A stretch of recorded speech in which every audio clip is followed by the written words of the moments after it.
Bismillahirrahmanirrahim. Alhamdulillahi Rabbil Alamin. Wassalatu wassalamu ala asyrafil anbiya'i wal mursalin. Nabiyina Muhammadin wa ala alihi wa sahbihi ajma'in. Assalamualaikum warahmatullahi wabarakatuh.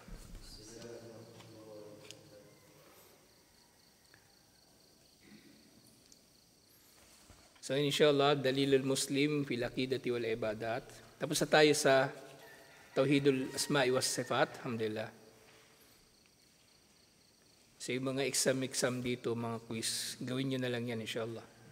Tapos ito mga bagong salita at terminolohiya, maganda makabisado ninyo ang mga yan. Okay?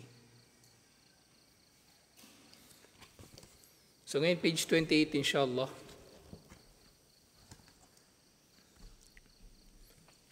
Pero dito sa kabila, may picture. Nandun sa page 27 na picture, actually ano ito? Shahada. Ashhadu an la ilaha illallah.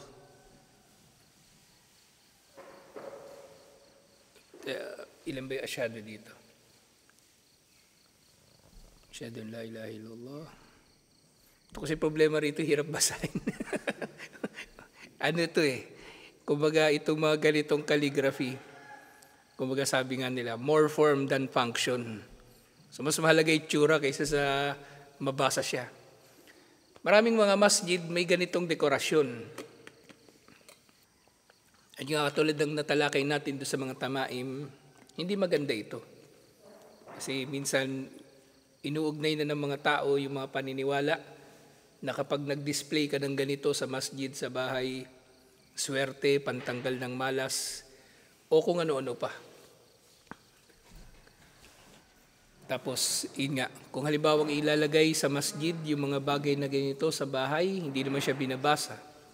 So sabi ng mga scholar, mainam na iwasan na gamitin ng mga ganito. Inshallah, kasi wala namang walang silbi. Kumbaga.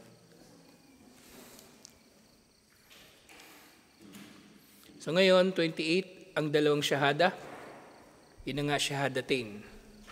Shahada, pagsaksi. Galing ito sa salitang shahida,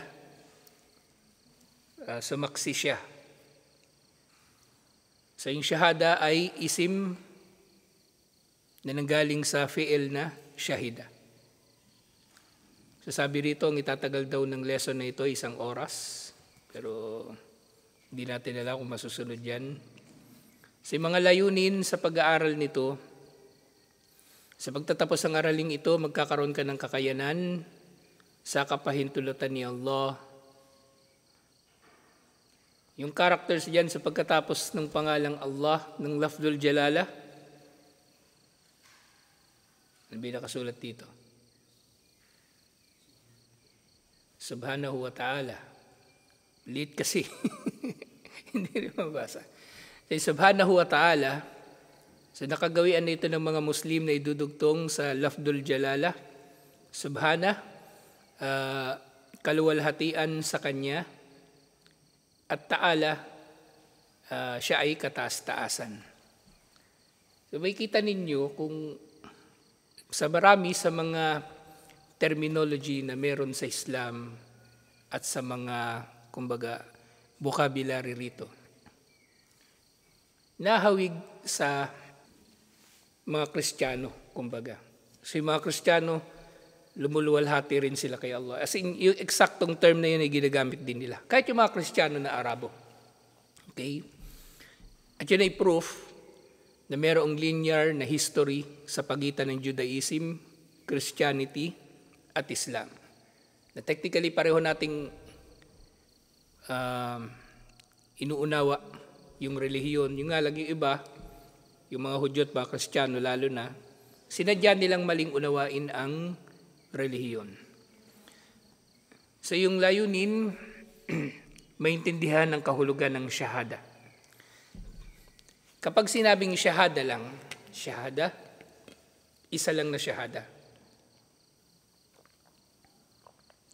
At kapag sinabing shahada lang actually, maaari rin itong maintindihan sa konteksto ng shahadatain.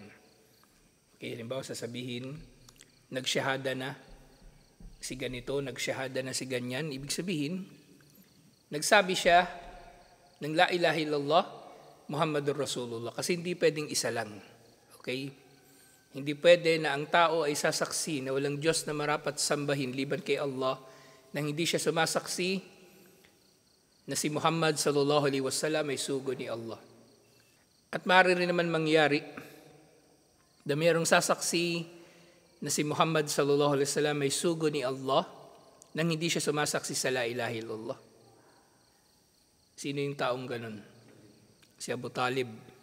Kinikilala ni Abu Talib, yung uncle ni Propeta Muhammad sallallahu alaihi wasallam, kinikilala niya na sugo ni Allah si Propeta Muhammad sallallahu alaihi wasallam. Pero hindi niya iniwan ang kanilang mga Diyos-Diyosan. Hindi niya iniwan ang kanilang mga Diyos-Diyosan hanggang sa huli niyang hininga. Sinasabi pa nga niya bago siya mamatay, bal ala millati Abdul Muttalib. Mamamatay siya sa relihiyon ni Abdul Muttalib, yung tatay niya. At meron pang masamang mga sinabi si Abu Talib laban sa relihiyon na ito actually. Halimbawa, sa sujud, sinabi niya na hindi niya raw matatanggap na sa pagsusujud ay mas mataas yung puwet niya kaysa sa kanyang ulo. Yun ay pagmamalaki. Yun ay pagmamalaki. Nasayang lang na sa kabila ng kabutihan ni Abu Talib ay hindi niya tinanggap ng tuluyan ang Islam. Ngayon nga, nang namatay si Abu Talib, dumating yung aya, innaka la tahdi man ahbabta, walakin Allah yahdi man yasha. Tunay na ikaw, Muhammad sallallahu alaihi wasallam, hindi mo magagabayan ang sino mang gustuhin mo na magabayan, subalit si Allah ay naggagabay sa kanyang naisin na magabayan. So yun yung kumbaga sinabi ni Allah subhanahu wa ta'ala kay Propeta Muhammad sallallahu alaihi wasallam, kasi kinalungkot talaga ni Propeta Muhammad sallallahu alaihi wasallam ang kamatayan ni Abu Talib. So gayon din kabilang sa mga layunin, mabilang ang mga kondisyon ng dalawang syahada. So mainam na makabisado yung mga kondisyon ng dalawang syahada na ito. Yung la ilaha illallah, meron itong 7 syurut. Yung Muhammadur Rasulullah, meron itong 4 na syurut, 4 na kondisyon. Yung syahada na la ilaha illallah, meron 7 kondisyon. Actually, merong sa lahat ng ito, merong mnemonic, merong paraan para makabisado nyo ito. So, ito sinasabi ko, dati nag-aaral kami, literal na binibilang namin sa daliri namin yung mga bagay-bagay. So, meron din paraan, inshallah. Bahala na kayo kung i-apply ninyo. Pero, inshallah, madali lang naman ma-apply, inshallah. At kabuuan ng aralin, sa mga nilalaman ng aralin nito, mga nakasulat na pagsasanay at mga bagong salita at terminolohiya, ganun din, katulad sa mga nauna. At requirement, prerequisite para sa chapter na ito, ang una at pangalawang aralin sa unit ng Akida. So binigyang diin na dapat mo munang mapag-aralan at maunawaan yung dalawang nauna na chapter. Ano ba yung dalawang nauna? Diba yung may kinalaman siya doon sa tauhid, kaisahan ni Allah subhanahu wa ta'ala. Akida at tauhid. So yun ang dalawang shahadatain. Ang pundasyon ng akida ay ang pagtatatag ng tauhid, at ang pagtatatag ng tauhid ay tumatayo at magsisimula siya shahada. Kasi nga sa 5 arkanul Islam at kahit sa 6 na arkanul iman, ang akid o pinagbibigyang diin ay ang mga nauna rito. Sa parehong arkanul Islam at arkanul iman, nilalaman nito ang pagsaksi kay Allah. Na tinatanggap natin si Allah sa shahada sa kanyang pagka-Diyos. Pero kung sa iman, ang iman ang tinatalakay, Kasama rito ang kabuuan ng tauhid. Alhamdulillah. Sa shahada, natalakay na natin bakit ito ay pagsaksi sa pagka-Diyos lamang ni Allah, na hindi na sinasaksihan dito ang pagiging Panginoon ni Allah o kanyang mga pangalan at katangian. Kasi technically, kung ikaw ay sasaksi na walang Diyos na marapat sambahin liban kay Allah, kung ikaw ay kumikilala kay Allah bilang Diyos, ibig sabihin kinikilala mo rin siya bilang Panginoon. Dahil ang uluhiyah ay resulta ng rububiyah. Ang uluhiyah ay resulta ng rububiyah. Kung kay Allah ka humihingi ng tulong, humihingi ng biyaya, ibig sabihin kinikilala mo na siya ang nag-iisang tagapagbiyaya. So naroon na rin, napapaloob ang rububiyah, inshallah. At asma'i was sifat, napapaloob na rin doon, inshallah, sa pagkilala sa kanyang kaisahan. Ang shahada, la ilaha illallah, ay nabubuo sa dalawang bahagi. Ang nafi at ang tinatawag na ithbat. Nafi, pagtanggi, at ithbat, pagpapatibay. O nilagay dito, pagtanggap. Nafi, baga, inaalis mo ang anumang posibilidad na mayroong Diyos. Lahat. At ithbat, nagsasagawa ka ng ithbat o tathbit ng Diyos ay nag-iisa lang si Allah. Na ang konteksto nito, grammatically, kapag ganitong format o syntax ng pananalita, actually pwede rin, kahit hindi sa konteksto ng relihiyon. Halimbawa, la ahada dakhil al-fasal illa Muhammad. So pag sinabi mo na walang sino man ang nasa loob ng classroom liban na lang kay Muhammad, so sa ganitong paraan mo rin sinasabi ang katotohanan na yun. Na walang ibang tao sa classroom liban kay Muhammad. At sa la ilaha illallah, kumbaga inaalis natin ang lahat ng Diyos at saka labang natin pagtitibayin na nag-iisa lang ang Diyos, si Allah. Nang sa gayon ay malilinaw sa tao, katulad ng kung paanong magiging dalisay ang kanyang puso na wala talagang Diyos liban kay Allah. Kasi hindi mo pwedeng mapagtitibay ang anumang bagay sa mahinang pundasyon. Halimbawa niyan sa bahay, sa building, kung magtatayo ka ng bagong building na mas malaki, pati pundasyon nun titibagin mo ng lumang structure doon para maitayo ang mas malaking gusali. At gayon din inahilin tulad dito ng mga scholar, halimbawa sa sisidlan ng tubig. Meron kang sisidlan ng tubig at lalagyan mo ito ng malinis na tubig. So bago mo ito salinan ng malinis na tubig, itapon mo muna yung dating laman nito, linisin ang lalagyan, at saka ka maglalagay ng malinis na tubig. So ganito ang la ilaha illallah. Bakit ganito yung pagkakasabi rito? Bakit ganito yung kanyang syntax? La ilaha, walang Diyos, illallah, liban kay Allah. Pero syempre, ang la ilaha illallah nga, kung itatranslate, ang pinakamainam na translation nito ay sa kahulugan na la ma'buda bihaqqin illallah. La ma'buda bihaqqin, walang marapat na sambahin o walang karapat dapat na sambahin liban kay Allah. Kasi kapag literal na tinranslate natin ang la ilaha illallah, magkakaroon ng loophole. Grammatical at logical na loophole dito. Nabanggit ko na ito dati. So yung mangyayari kasi, pag sinabing la ilaha illallah at tinranslate mo ito na walang Diyos liban kay Allah, walang Diyos liban kay Allah, ang maaaring magiging conclusion dito logically, kapag sinabing walang Diyos liban kay Allah, maaari ring maging tama yung kabaligtaran nito. Okay? Sa logic, natetest ang iba't ibang mga argumento sa logic sa pamagitan ng pagre-reverse dito. Parang mathematical formula. 1 plus 1 equals 2. Babaliktarin mo yun, 2 minus 1 equals 1. So pag sinabing la ilaha illallah, translate mo ito na walang Diyos liban kay Allah. So pwedeng mangyari, pwedeng maging kahulugan nito. Lahat ng Diyos, si Allah. Kasi walang Diyos, si Allah lang.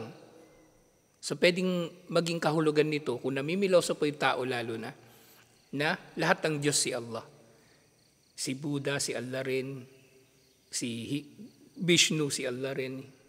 So para maging malinaw, binigyan nito ng linaw ng mga scholar na ang pinakatama, pinaka-appropriate o nararapat na kahulugan ng la ilaha illallah ay walang Diyos na marapat sambahin liban kay Allah. Anyway, ang ilah naman talaga, ang ilah o Diyos, ang technical na kahulugan nito ay ma'bud, sinasamba. Anong ibig sabihin ng Diyos? Sinasamba. Ano mang bagay, tao, hayop, entity, nilalang o nilikha na sinasamba. Lahat yun ay Diyos. Okay? Kaya nga, yung natalakay natin sa pinagkaiba ng sanam, at ano yung isa pa? Authan, yung wathan. Yung sanam, ito ay mas general na term sa anumang Diyos ng mga tao. At yung wathan, yung wathan ang mas general, yung sanam ang mas specific.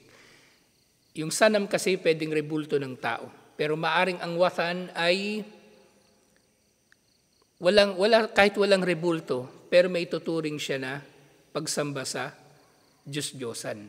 Kasi maaring mayroong wathan na wala siyang physical na katawan. Halimbawa, yung mga diwata, mga anito, although yung mga anito, binibigyan nila ng anthropomorphization, binibigyan nila ng katawang tao sa pamagitan ng mga rebulto. Halimbawa na lang doon sa pre-colonial Philippines, di ba, natalakay na natin yan, na ang pinakamalapit na makikita natin na modern equivalent nito yung mga rebulto na ginagawa sa Cordillera, yung mga bulol, yung mga ganun. So yung mga yun ay sanam, pero sila ay representation ng wathan. Pero maaring yung wathan ay walang physical na representation sa mga tao na sumasamba sa kanila. Halimbawa, dun nga sa wika, yung tinatawag nilang modern na paganism. So kinikilala nila yung iba't ibang mga ano bang magandang doon? Tawag collectively doon sa mga Diyos nila. Kasi sinasamba nila yung mga mga elemental, mga matatagpuan sa nature, yung mga diwata, mga ganong bagay.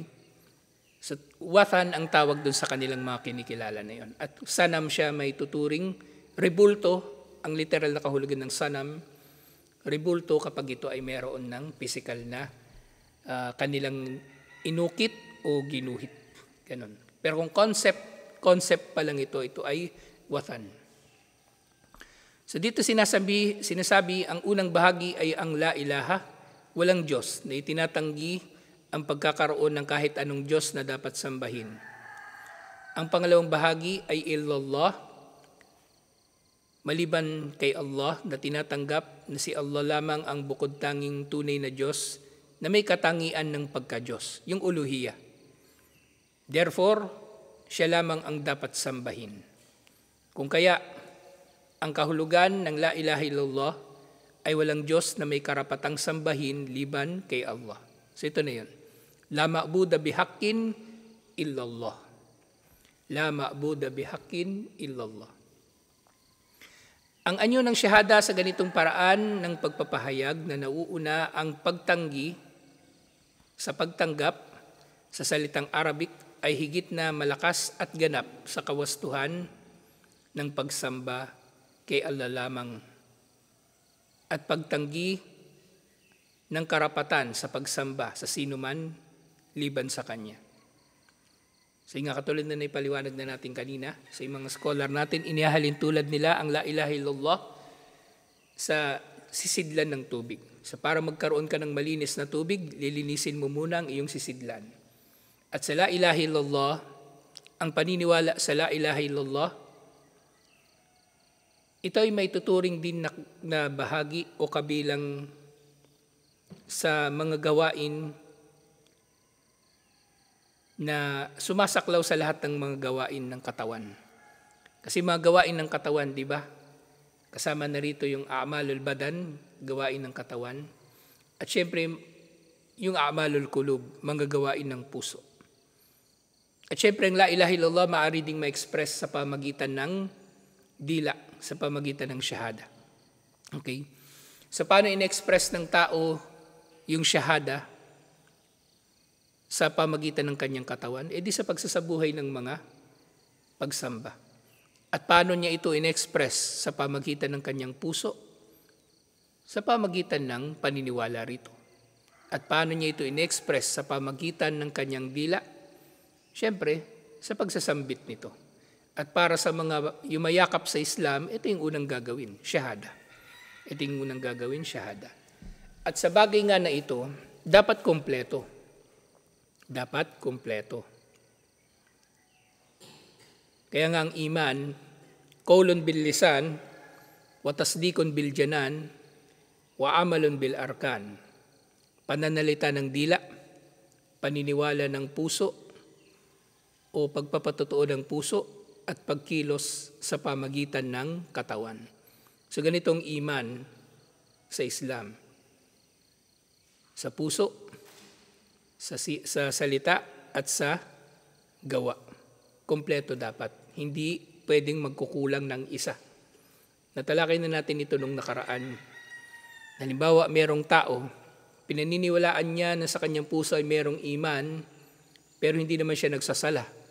Walang iman sa kanya. Inaangkin niya lang yun. Kung merong tao, halimbawa, sasabihin natin, Muslim. Sasabihin ng mga tao, sasaksi pa sila, Muslim yan, kilala ko yan, Muslim. Pero hindi naman natin nakita sa kanya na siya ay nagsyahada at hindi naman natin siya nakita na siya ay nagsala. Paano Muslim yun? Okay? Sasabihin ng tao, ikakatwiran niya, hindi, kilala ni Allah na yan ay Muslim. Paano mo nasabi? Kasi tayo dito sa mundo, katulad sa pagtalakay natin do sa mga hukom, so mayroong mga bagay na mayroong hukom sa dunya at mayroong mga bagay na may hukom sa akhirah. May mga bagay na parehong may hukom sa dalawa. Pero may mga bagay na ang hukom sa akhirah lang. Pero sa pinag-uusapan natin ngayon, so kung sino ang matutukoy na Muslim, ang matutukoy na Muslim yung meron itong tatlo. Yung meron itong tatlo. Kaya nga hindi pwede na halimbawa sa jamaa, merong mamamatay at hindi naman natin siya nakita kahit kailan na magsala o bihira siya magsala. Mas madalas hindi siya magsala. Tatawagin mo, tinatamad o ano paman. Maaring tanggihan na magsala ng janasa para sa kanya. Kasi hindi naman napagtibay na siya ay Muslim. Hindi pwedeng aangkinin lang ng tao na yung tao na yun ay Muslim o nagsyahada. Hindi sapat ang syahada. Hindi sapat ang syahada. Magkakaroon lamang ng saysay ang syahada kung ito ay pinatototohanan ng puso. At dahil hindi natin makikita ang puso ng tao, dapat ito'y makita natin sa kanilang mga gawa. Dapat ito'y makita natin sa kanilang mga gawa. Kaya nga, sa pagpapasyahada, yung nga sinasabi ko sa inyo palagi, huwag tayong magmamadali sa pagpapasyahada sa mga tao dahil maaring itinutulak lamang natin sila sa isang bagay na hindi nila kayang panindigan. At tayo rin inilalagay natin ang ating mga sarili sa pananagutan. O, kinulit natin yung tao, nagsyahada, namatay. O, anong gagawin natin ngayon? Nagsyahada yun, tapos hindi naman nagsasala. Kasi napilit lang, nakulit lang, nadaan lang sa kulit O namatay. Ngayon, nasa dilema tayo ngayon. Pababayaan ba natin yun Napipintasan tayo ng mga tao, yun, nagsyahada, pinabayaan lang ng mga Muslim. O ilalagay din natin ng sarili natin sa pananagutan na ibibigay natin sa isang hindi nagsasala ang islat, limitadong islat sa sementeryo ng mga Muslim. So yung pagpapasyahada, hindi siya bagay na maliit na kumbaga pwede nating babaliwalain o kaya hindi masyadong pahalagahan. Ito ay isang bagay na mayroong ramifications, maraming resulta, maraming idudulot, maraming kumbaga komplikasyon pagkatapos nito. Hindi lang doon nagtatapos ang syahada. Hindi tayo katulad ng iba na ginawa lang kabuhayan yung pagpapasyahada.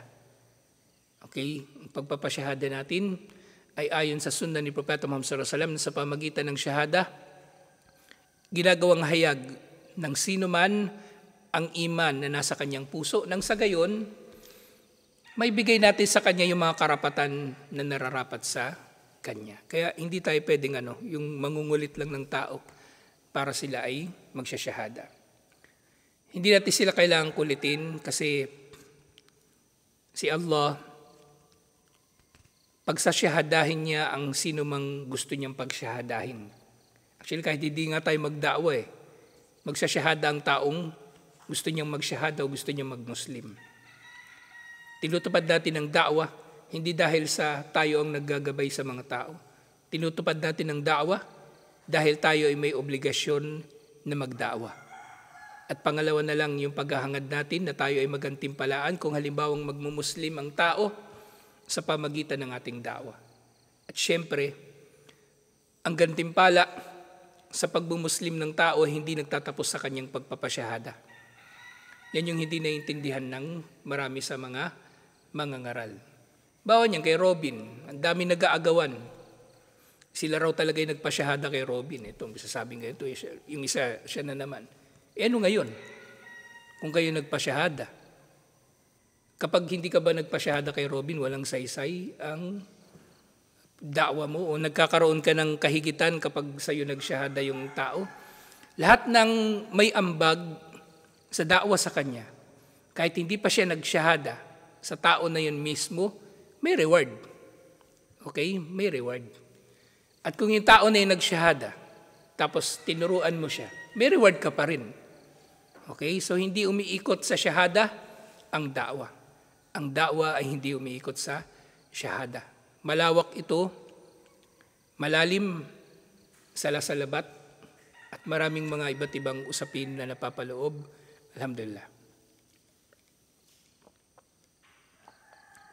Nga dito, pinagtitibay natin na walang Diyos na marapat sambahin liban sa Kanya. At sinisimulan nga natin ito sa pagtanggi, yung nafi, at winawakasan natin ito sa pamagitan ng ithbat, ang pagpapatibay. At dinugtong nga rito na ang pangalawang bahagi na illallah, na tinatanggap ng Allah o na si Allah lamang ang bukod tanging tunay na Diyos na may katangian ng pagka-Diyos na dapat sambahin. Kung kaya ang kahulugan ng la ilaha illallah ay walang Diyos na may karapatang sambahin liban kay Allah. So binilikan natin ito para maging mas malinaw, inshallah. Na yung anyo ng syahada na tinutukoy dito sa pangalawa, ito na yung tinutukoy dito na anyo. Yung nafi at yung ithbat. Na ito ang pinakatama na paraan ng pag-unawa sa syahada. Na walang may karapatan na sambahin liban na lamang kay Allah. Itinatanggi din ang pagkakaroon ng katangiang pagka-Diyos sa lahat, maliban kay Allah. Kaya walang karapatan ng sino man liban sa Kanya na mag-angkin ng pagka-Diyos. At siyempre, tayo rin ay wala tayong karapatan na mag-angkin ng sino man liban kay Allah ay Diyos. Kasi magkaiba yung dalawang bagay na yon. Yung tao na mag-aangkin na siya mismo ay Diyos at yung tao ay mag-aangkin na may iba pang Diyos liban kay Allah. Hindi niya tinuturing ang kanyang sarili bilang Diyos na katambal ni Allah. Pero tinuturo naman niya yung iba bilang Diyos na katambal ni Allah. Kasi ang uluhiyah, isa sa mga distinction, di ba, ng Tauhidul Rububiyyah sa Tauhidul Uluhiyah. Ang Tauhidul Rububiyyah, ifradullahi fi af'alihi. Ang pagbubukod tangi kay Allah sa kanyang mga gawain, sa kanyang kapangyarihan, sa kanyang kakayanan. Pero ang uluhiyah, ifradullahi fi af'alil ibad. Pagbubukod tangi kay Allah sa gawain ng kanyang mga alipin. At ano ba ang ginagawa ng mga alipin ni Allah with regards kay Allah? Yung pagsamba sa Kanya. Kaya parehong paglabag sa uluhiyah ni Allah na yung tao aangkinin niya na siya ay Diyos o kaya aangkinin niya na may iba pang Diyos liban kay Allah. Okay? Kaya nga, ganito ang format o ang syntax ng La ilaha illallah. Walang Diyos na marapat sambahin liban kay Allah. At pangatlong paragraph, alam ng lahat ng mga Muslim na ang shahada na La ilaha illallah ay ang susi ng Jannah o paraiso. Tulad ng nababanggit sa sunnah ni Propeta Muhammad sallallahu alaihi wasallam. So maraming mga hadith ang tumutukoy ng La ilaha illallah ang susi ng paraiso. Halimbawa yung sinabi, man qala la ilaha illallah dakhala al-jannah. Sino man na magsabi ng la ilaha illallah ay papasok sa paraiso.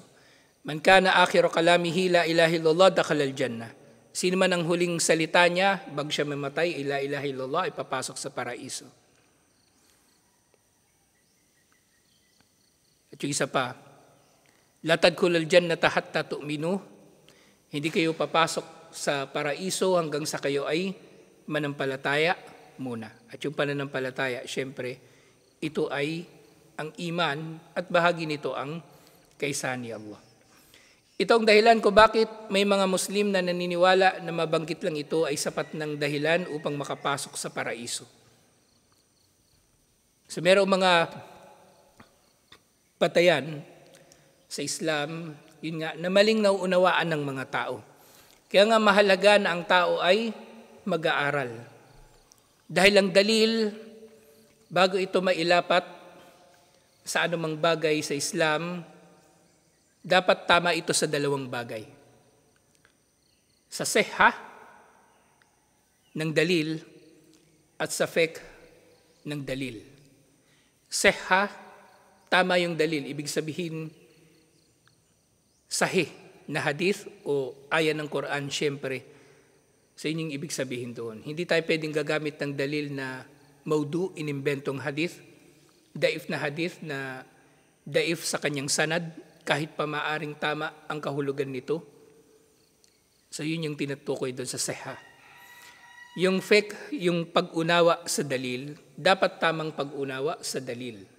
Kaya nga, tayo ngayon, iniugnay natin ang ating mga sarili sa manhaj o methodology ng Salafiyah, ang naunang henerasyon ng mga Muslim.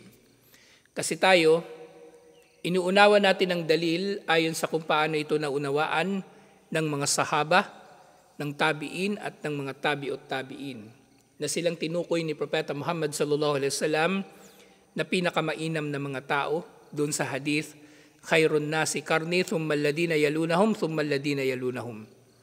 Ang pinakamainam na mga tao ay ang aking henerasyon at ang sumunod sa kanila ang tabi'in at ang sumunod sa kanila ang tabi'ut tabi'in. Tatlong henerasyon ng mga Muslim, sila talaga tinutukoy na salaf.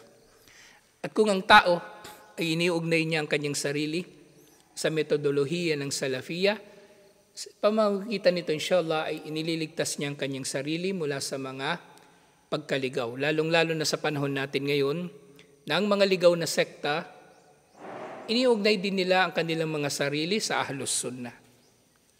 Na palagi natin nababanggit, tinatawag natin ang ating mga sarili bilang Muslim para ihiwalay tayo sa saan? Sa kuffar, sa musyrikun. Tinatawag natin ang ating mga sarili bilang Ahlus Sunnah para maihiwalay ang ating mga sarili sa mga ligaw na sekta. At ngayon, yung mga ligaw na sekta, nagpapakilala rin silang Ahlus Sunnah, kaya tinatawag natin ang ating mga sarili na Salafi para maihiwalay natin ang ating mga sarili sa kanila.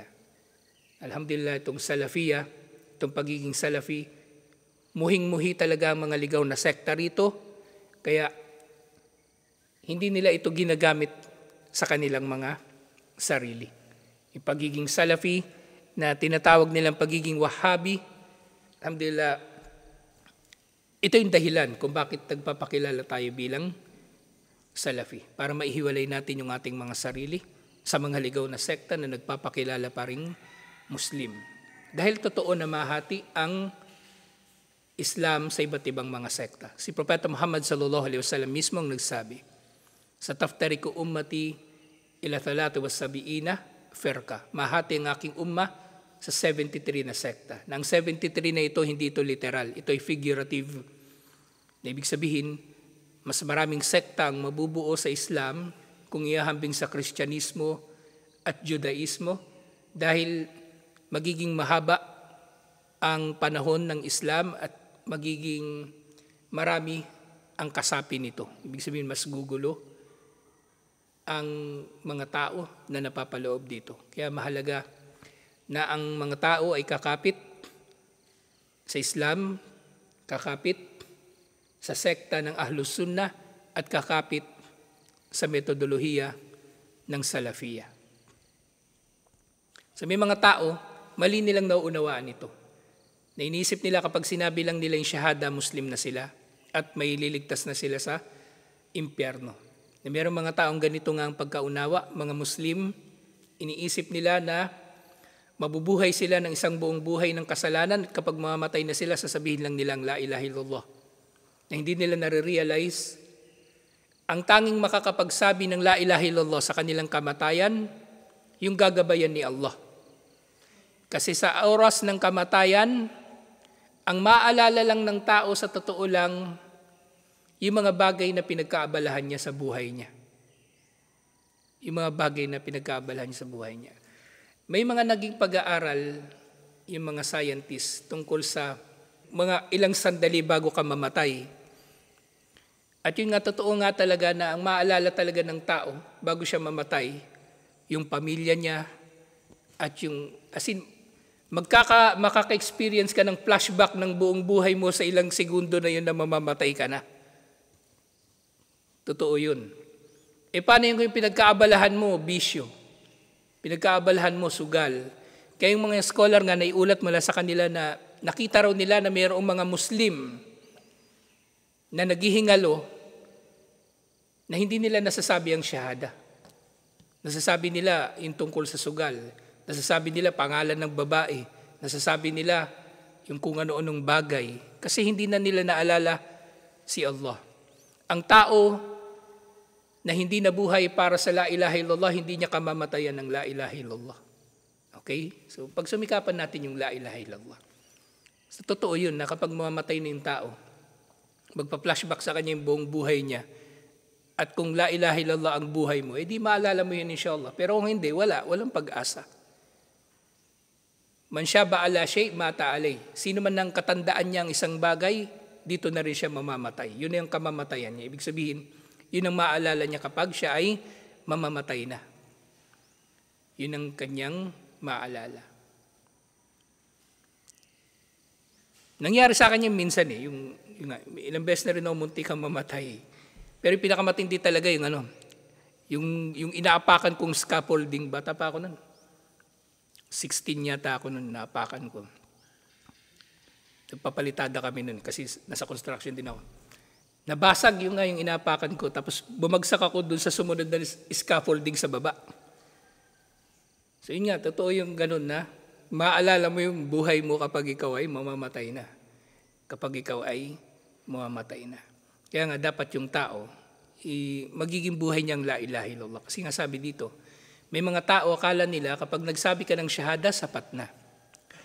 At muli, yung ipapaalala ko rin sa inyo, na kung magdadakwa kayo, hindi sapat ang shahada.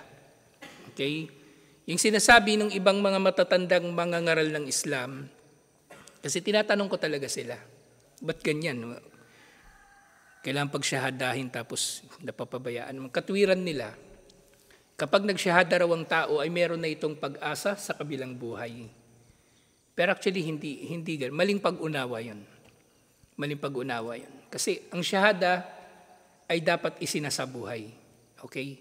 Sige, may pinagsyahada ka, nagsyahada ngayon, nabuhay pa siya ng 20 years bago siya namatay. Doon sa 20 years na hindi naman siya nagsala. Anong klaseng pag-asa ang inaasahan ng tao na ito sa kabilang buhay? Okay? Hindi ba't ang Islam, sinasabi nga ng mga scholar, al-ibra fi khawatim. Ang pinakatutuusin kumbaga sa tao, kung siya ba ay magiging mapapabilang sa paraiso, sa mga tao sa paraiso o sa impyerno, ay kung ano ang naging dulo ng kanyang buhay. Kung ito ba ay pananampalataya o ito ba ay kufur o kawalang pananampalataya. Ito yung kahulugan nung hadith. So merong kabilang sa inyo, merong mga tao na kabilang sa inyo na gumagawa ng mga gawain ng mga tao sa paraiso, ayon sa nakikita ng mga tao, pero siya pala ay kabilang sa mga tao sa impyerno. Dahil kinamatayan niya kufur. Paano pa kaya ito? Nagsyahada lang minsan, tapos hindi naman nagsala, tapos mamamatay pa sa sakit dahil sa kakainom ng alak.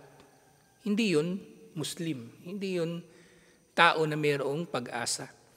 So yung mga sinasabi niyon ng mga ngaral ng Islam, ang nahanap ko na lang na pinakamalapit na dalil, yung sinabi ni Propeta Muhammad sallallahu alaihi wasallam kay Abu Talib, namamatay na si Abu Talib, sinabi ni Propeta Muhammad sallallahu alaihi wasallam, "Qulu la ilaha illallah wa ana hajijun laka yawmal qiyamah." Sabihin mo lang ang la ilaha illallah at ako ay mangangatwiran para sa iyo sa araw ng paghuhukom. Sinabi lang yun ni Propeta Muhammad sallallahu alaihi wasallam. Pero wala nang saysay yun kasi namatay na si Abu Talib na kafir.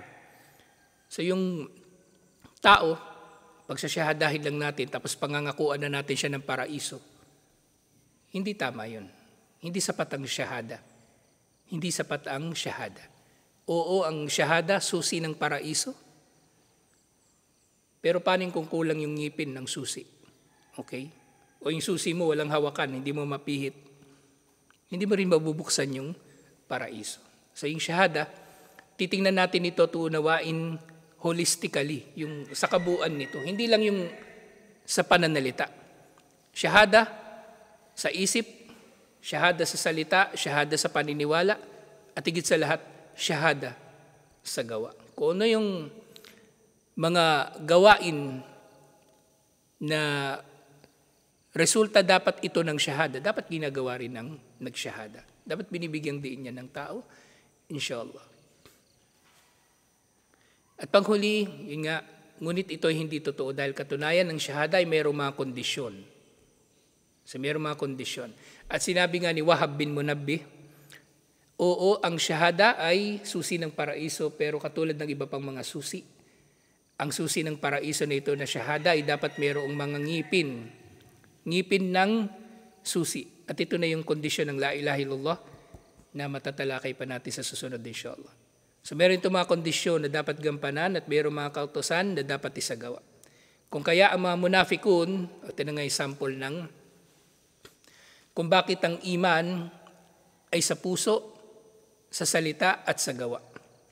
Kasi mga munafikun, yung mga nagpapanggap na Muslim, sa sinabi dito sa panahon ni Propeta Muhammad sallallahu alaihi wasallam, binabanggit din nilang syahada.